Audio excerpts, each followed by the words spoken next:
एक cancer patient जब doctor पास जाता है, डॉक्टर बोलता है आपको कीमोथेरेपी और सर्जरी करानी पड़ेगी, तो उस कैंसर पेशेंट का डॉक्टर के लिए क्या सवाल होना चाहिए? डॉक्टर के लिए सवाल ये होना चाहिए, डॉक्टर साहब आपके बताए हुए कीमोथेरेपी और सर्जरी तो मैं कर लूंगा, लेकिन आप ये बताइए कि कीमोथेरेपी और सर्जरी कराने से क्या मेरी life expectancy and quality of life improve हो जाएगी या बढ़ जाएगी, इन कंपैरिजन टू मैं कुछ भी ना करूं? ऐसा कोई सबूत, ऐसा कोई एविडेंस है? आपको समझना पड़ेगा, डॉक्टर जो बोल रहा है, हॉस्पिटल जो बोल रहा है, that is called medical industry, और मेडिकल साइंस वो है जो जर्नल में छपा है, जो प्रूवन है, जो लिखित है। आप मेडिकल इंडस्ट्री की बात मानेंगे या फिर आप मेडिकल साइंस की बात मानेंगे? अभी तक का जो एविडेंस है, वो एविडेंस ये कहता है कि कीमोथेरेपी और सर्जरी कराने से पेशेंट की हालत बद से बदतर होती जाती है, उस क्वालिटी ऑफ लाइफ पुअर होती जाती है, उसके लाइफ एक्सपेक्टेंसी भी कम होती रहती है इन कंपैरिजन टू अगर वो पेशेंट कुछ भी ना करे तो। जैसा कि आपको पता है, कुछ समय पहले सिद्धू जी की वाइफ डाइट से क्योर हुई और तब टाटा मेमोरियल ने एक नोटिस जारी किया कि डाइट कोई तरीका नहीं है, लाइफस्टाइल मॉडिफिकेशन कोई तरीका नहीं कैंसर को ठीक करने का, ट्रीटमेंट का। कैंसर ट्रीटमेंट का तरीका कीमोथेरेपी और सर्जरी ही है। उनके नोटिस के जवाब में मैंने काउंटर नोटिस उनको भेजा और मीडिया में भी मैंने भेजा कि क्या आप बता सकते हैं कि कीमोथेरेपी और सर्जरी से ऐसा कोई एविडेंस दे सकते हैं जिससे साबित होता हो कि इससे पेशेंट की क्वालिटी ऑफ लाइफ इंप्रूव हो जाती हो या फिर पेशेंट की लाइफ एक्सपेक्टेंसी बढ़ जाती हो? कोई जवाब नहीं आया।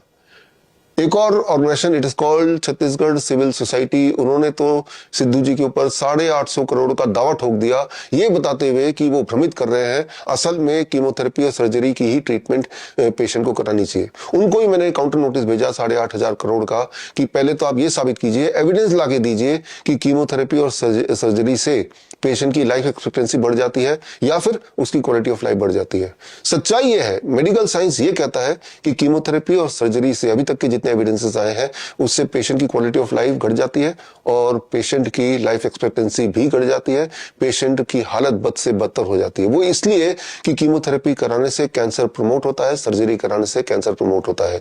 ये समझना होगा कि कीमोथेरेपी का आविष्कार कहां से हुआ। ये हुआ वर्ल्ड वॉर 2 से। वर्ल्ड वॉर 2 में मस्टर्ड गैस एक्सपेरिमेंट हुआ करता था, जो कैदियों को यानी कि वो सैनिकों को हिटलर द्वारा बद से बदतर उनकी कंडीशन बनाने के लिए उनके ऊपर मस्टर्ड गैस डाला जाता था, जिससे वो ना तो मरे ना जिंदा रहे, अधमरा।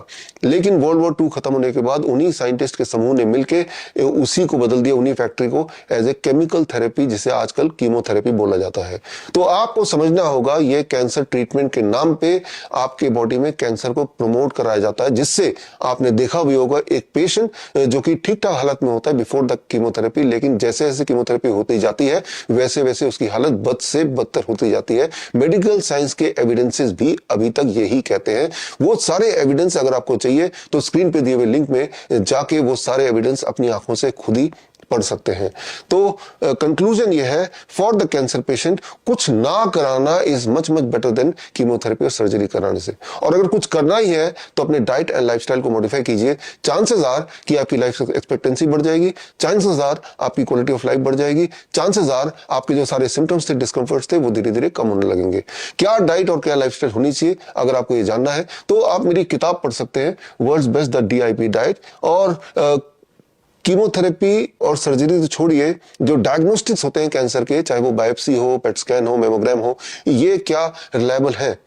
इंपॉर्टेंट बात है, ना केवल ये अनरिलायबल है बल्कि ये कैंसर को डायग्नोस नहीं करते हैं, ये कैंसर को पैदा करते हैं। Try to understand this.